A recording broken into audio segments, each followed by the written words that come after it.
এই এই দাঁড়া, আমি সেই কখন থেকে গাছের উপর থেকে দেখছি তুই ছেলেটাকে একের পর এক সাহায্য করেই গেলি কিসের জন্য ওকে এভাবে সাহায্য করলি তাই বল। ছেলেটার কথা শুনে আমার মনটা মোমের মতো গলে গেল, ওই জন্যই কিছু সাহায্য করলাম। ওর অসুস্থ বাপকে সুস্থ করে দিলি সে না হয় ঠিক আছে, কিন্তু আমাদের ভূতের ভান্ডার থেকে ওকে কাঁচা টাকাগুলো কেন দিলি?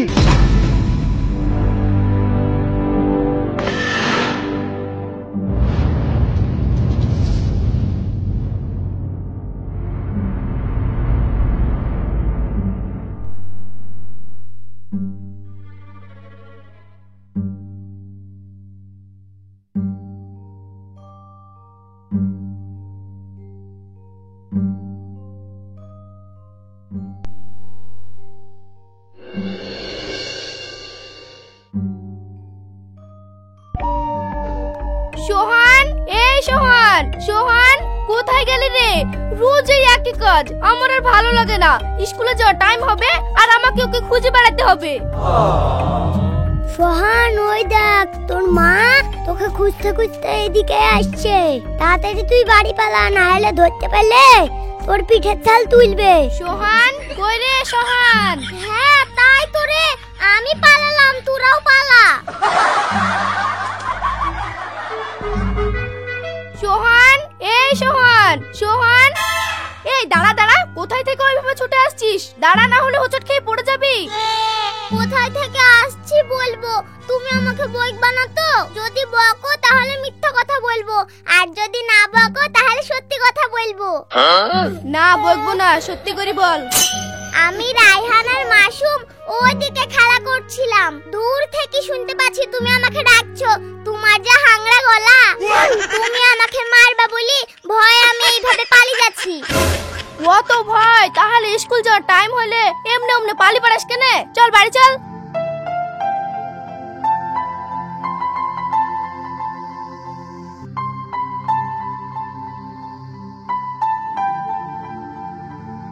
মা, প্রতিদিন আমি স্কুল যাওয়ার সময় তোমার কাছে টাকা চাই, তুমি টাকা নাই বলে আমাকে টাকা দাও না।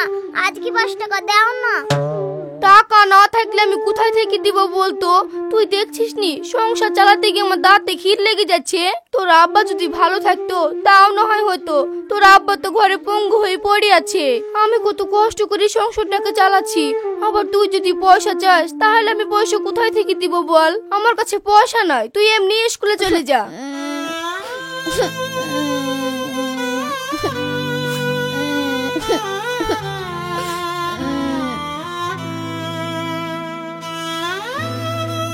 দূর, একটুও ভালো লাগছে না, আজকে স্কুলে যাব না।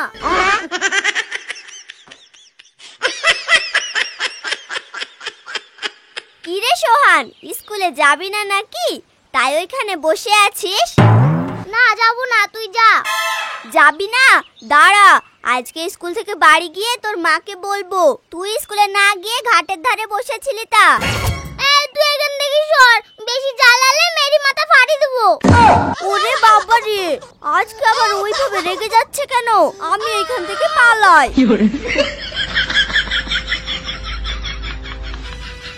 এইখানে বসে থাকলে সবাই আমাকে ওইভাবে জিজ্ঞাসা করবে, যা ওই বাগানেই বসে থাকবে।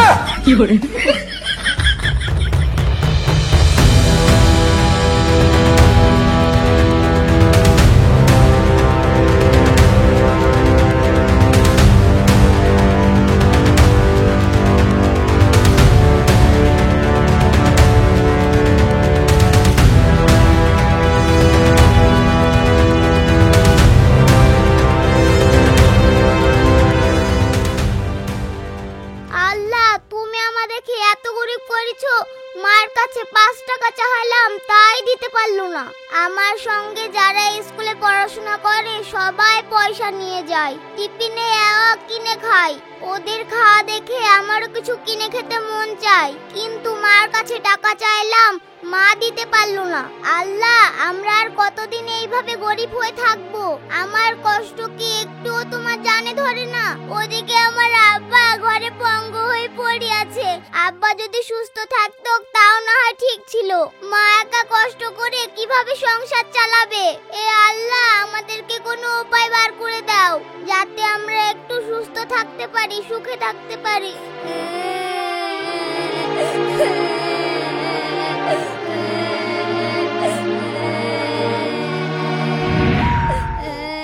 এই বাবু শোনো, আমি তোমাকে কিছু বলতে চাই, দাঁড়াও। কি আপনি আপনি আমাকে কি বলতে চান? তুমি যে ওইখানে দাঁড়িয়ে আফসোস করছিলে, তোমাদের খুব অভাব, তোমরা খুব গরিব, তোমার আব্বা বাড়িতে পঙ্গু হয়ে পড়ে আছে, এটা কি সত্যি? হ্যাঁ, আমি যা বলেছি সবই সত্যি। আমার আব্বা চলাফেরা করতে পারে না, বাড়িতে শুয়ে থাকে। আর আমার মা লোকের বাড়ি কাজ করে বেড়ায়, তা দিয়ে কোনো রকমের সংসারটা চলে। তাহলে তো তোমাদের খুবই অভাব। আচ্ছা, আমি যদি তোমাকে কিছু সাহায্য করি, তুমি নেবে? সাহায্য করবেন? তার বিনিময়ে আমাকে কি করতে হবে? তোমাকে কিছু করতে হবে না। তুমি আবার কি করবে? তুমি একটা ছোট্ট বাচ্চা, আমি তোমাকে এমনিই সাহায্য করতে চাই। আচ্ছা ঠিক আছে তাহলে। তুমি তাহলে চোখ বন্ধ করে হাত দুখানা আমার দিকে বাড়িয়ে দাও।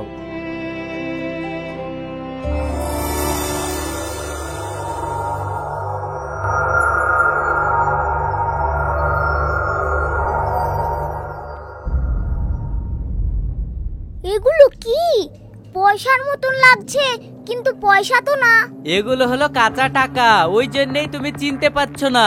এগুলো তুমি বাড়িতে নিয়ে যাও, তাহলে তোমাদের অনেক অভাব দূর হবে। আচ্ছা, আপনার কাছে না চাইতে আপনি আমার এত বড় একটা উপকার করলেন, আর একটা উপকার করতে পারবেন? কি করতে হবে আমাকে বলো। আপনি আমার আব্বাকে সুস্থ করে দিতে পারবেন। আমার আব্বা সুস্থ হয়ে গেলে আমাদের আর কোনো অভাব থাকবে না। আচ্ছা ঠিক আছে, তাহলে আমি তোমাকে 1 গ্লাস পানি দিচ্ছি। সেই পানিটা তুমি বাড়িতে নিয়ে গিয়ে তোমার আব্বার গায়ে বুলিয়ে দিবে, তাহলে দেখবে তোমার আব্বা সুস্থ হয়ে যাবে। আচ্ছা ঠিক আছে। তুমি তাহলে আরেকবার তোমার চোখটা বন্ধ করো। এই লাও পানি। আর শোনো, তোমাদের বাড়ির পাশে যে পাকুড় গাছটা আছে, ওই পাকুড় গাছের নিচে আমি 1 কলসি টাকা রেখে আসবো, তোমরা ওই টাকাটা নিয়ে নিও। পাকুড় গাছের নিচে টাকা রেখে আসবেন? কিন্তু কোথায় রেখে আসবেন সেটা বুঝবো কি করে? আমি কলসিটা যেখানে রাখবো সেইখানে একটা ধূপকাঠি জ্বালিয়ে দিয়ে আসবো, আর তোমরা রাত্রি 12টার সময় গিয়ে কলসিটা তুলে নিয়ে আসবে। আচ্ছা ঠিক আছে।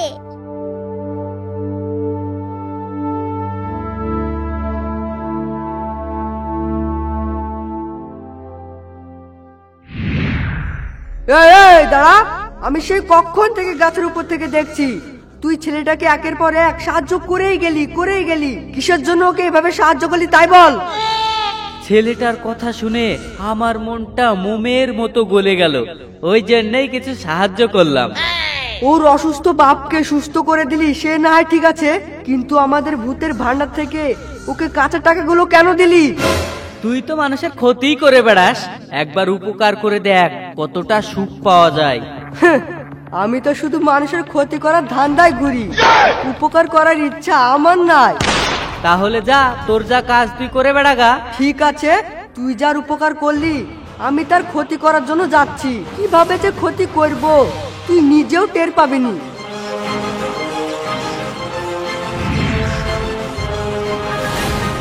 চল, আমিও যাচ্ছি, কিভাবে যে ওর ক্ষতি করিস তাও দেখবো।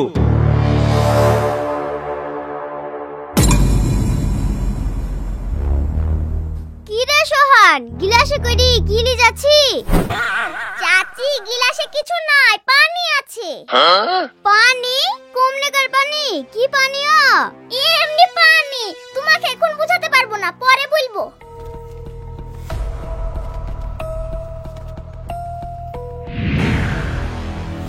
পরে বলবো বলি চলি গেল। তার মানে কি জানিস হাবিবা, ওই পানিটার ভেতরে কোনো রহস্য আছে।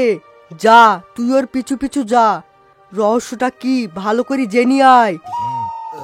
কাঁসার গিলাসে পানি, ব্যাপারটা যদি কি জানি তাহলে তোদের বাড়িতে যেতে হবে। যা যা, তাড়াতাড়ি যা, দড়ি যা, মা দৌড়।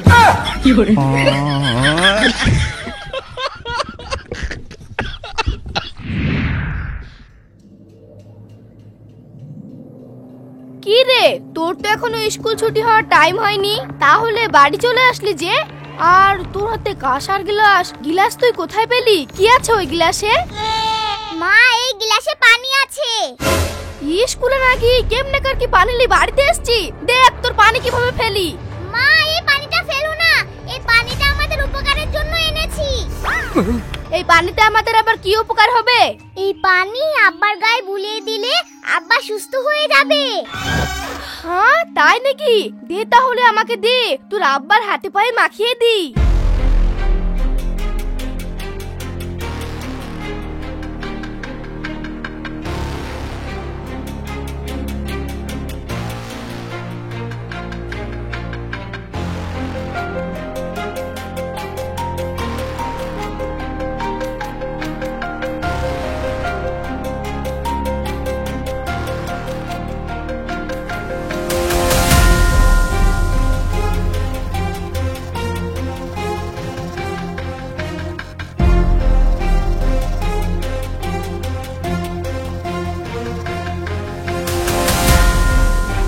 সত্যি তো রে সোহান, তোর লিয়াসা পানিতে আমাদের তো খুবই উপকার হলো। মা শুধু পানি না, কাঁচা টাকাও এনেছি। আবার আজকে রাত্রে 12টার সময় আমাদের ওই পাকুর তালায় 1 কলসি টাকা পাবো। পাকুর তালায় 1 কলসি টাকা? ওদের আগে তো আমাকে তুলে আনতে হয়। আচ্ছা সোহান, তো কি এত কিছু দিয়ে কি আমাদের এত উপকার করলো? আমি ওকে চিনি না, তবে ও যেটাই বলছে সেটাই হয়ে যাচ্ছে। এই পানি তোমার গায়ে বুলিয়ে দিলে সুস্থ হয়ে যাবে বলেছিল, দেখো তুমি সুস্থ হয়ে গেলে। তাহলে ওর কথা মতো 1 কলসি টাকা যদি আমরা পেয়ে যাই, তাহলে তো আমরা অনেক বড় লোক হয়ে যাবো রে। আমাদের কোনো অভাবই থাকবে না। হ্যাঁ তুমি ঠিক বলেছো, সব টাকা আমাদের কাছে রাখলে হবে না, ওই টাকার মধ্যে কিছু টাকা গরিবের মাঝে বিলিয়ে দিতে হবে। হ্যাঁ তুই ঠিক বলেছিস।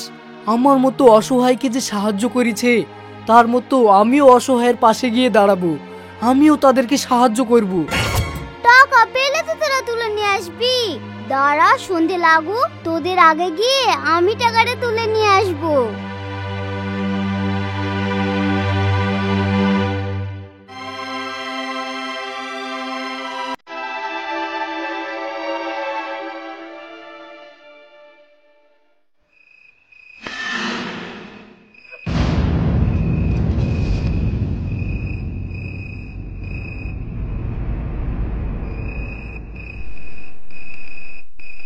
কলসিটা যাদের জন্য রাখলাম তারা আসলে উঠবি, আর অন্য কেউ এলে গলা টিপে মেরে ফেলবি।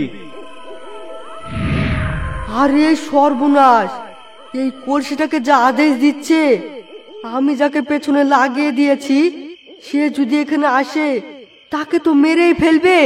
মারুক্কা, মারলেই বাকি। আমি তো শুধু মানুষের খারাপই চাই, ওর খারাপ হলো তো আমার কি?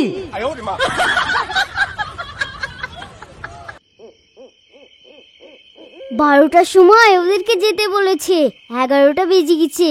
যাই আমি ওদের আগে গিয়ে কলসিটা তুলে আনি।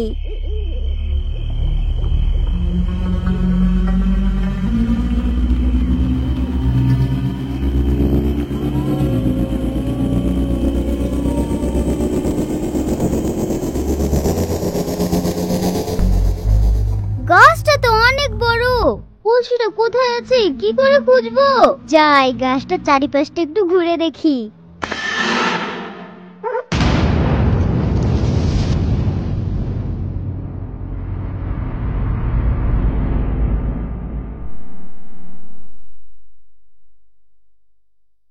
আরে ওই ধূপকাঠিটা কে জ্বালিয়ে রেখেছে? তাহলে কি ওই ধূপকাঠির নিচে কলসিটা আছে? যাই ওই জায়গাটা আগে ঘুরে দেখি।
আরে এটা তো হাবিবা, ও কিভাবে মেরে কে ফেলে রেখেছে? আমার মনে হয় এইখানে টাকার কলসি আছে, যেভাবেই হোক ও সেটা জেনে গিয়েছিল, সেটাকে ও তুলতে এসেছিল, ওই জন্যই ওকে গলা টিপে মেরে ফেলেছে। হ্যাঁ মা, তুমি ঠিক বলেছো। আমি যখন বাড়ি আসছিলাম তখন আমার পিছু নিয়েছিল। তোর পিছু পিছু এসে আমাদের বাড়িতে ওত পেতি এইসব কথা শুনি এইখানে এসেছে। আমার মনে হয় কলসিটা না তুলাই ভালো, চলো বাড়ি চলে যাই। দাঁড়াও, তোমাদের জন্যই আমি কলসিটা রেখেছি, তোমরা নিয়ে যাও। তোমাদের আগে একজন এসেছিল, তাকে আমি গলা টিপে অজ্ঞান করে রেখেছি, কাল সকালবেলায় সুস্থ হয়ে যাবে। আব্বা চলো তাহলে কলসিটাকে এবার তুলে ফেলি। হ্যাঁ হ্যাঁ চল।